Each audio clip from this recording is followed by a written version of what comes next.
How many direct support professionals do we have in the audience today? All right, several. Are you getting paid too much? Are you getting paid enough? No. There are thousands of home care workers like me across the state who care for their loved ones, neighbors, elderly, and people with disabilities so that they can choose to remain in their homes and live independently.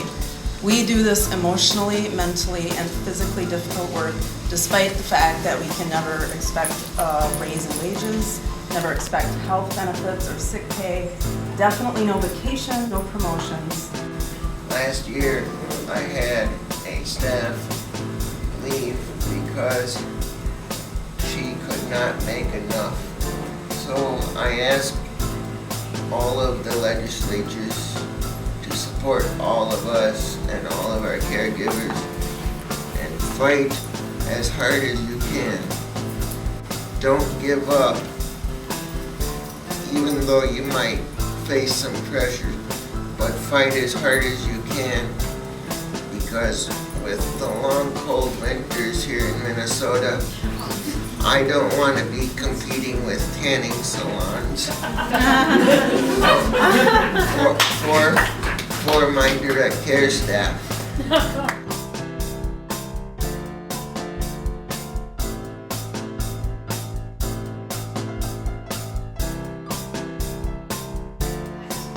The direct service personnel are making barely livable wages.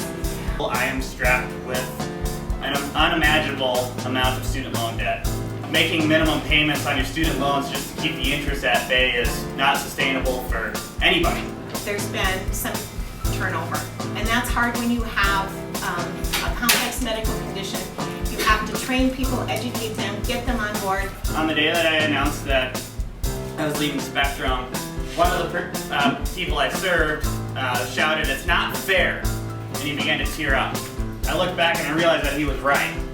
You know, it's not fair to lose another good staff. It wasn't fair to have to start over with somebody again and again and again. It's been wonderful. People being with you.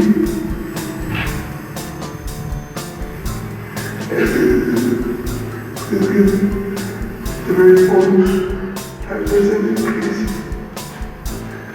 Direct support budget cuts is really good for anyone that really needs direct support. My 22-year-old son lost his PCA services. My 19-year-old daughter saw a decrease in her PCA services, and my 2 children on waiver saw a decrease in their budgets. And that impacts them pretty heavily in terms of their staffing, because I tell my caregivers when they walk through the door, if you're not here, I can't do anything else. I can't work, I can't rest, I can't be with my other children. It's happening at her now started 5 years ago. In that 5 years, she's had 1 raise, and it was a nickel.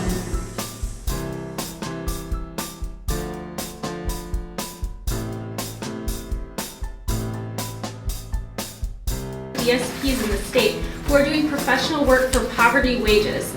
And I had to learn how to do range of motion, assist people with walking, lifting people, making sure to follow special diets, medications are given. In this role, I'm a teacher, a barber, a chauffeur, a cook, a housekeeper. Do personal cares such as brushing teeth, shaving, dressing, undressing, putting makeup on, brushing and styling hair, and other intimate cares. A caregiver, a counselor, a friend, and in some cases, I am the closest thing to family, individuals as for family. This is a moral issue. To allow people to be in poverty is a moral issue that we should all be facing.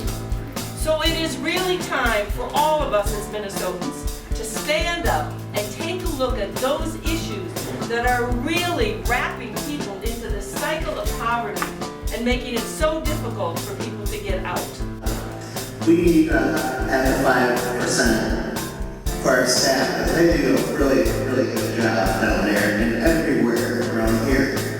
They do everything for us, and they need their 5% big time.